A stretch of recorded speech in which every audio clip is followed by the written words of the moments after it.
يعني هو اللي ما باكل رز عندنا بموت. الضغوط اللي كانت علينا أيام إتلاف الرز كبيرة جدا ترى، مش بسيطة. ومع ذلك لو ما كان عندنا بالأردن إلا 5400 طن وهن تالفات وغير صالحات للاستهلاك، أنا راح أتلفن حتى لو ما بضل عندنا رز. يعني هو اللي ما باكل رز عندنا بموت.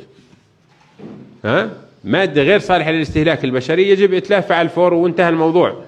هذا القرار. احنا ليش نظل ناخذ ونعطي؟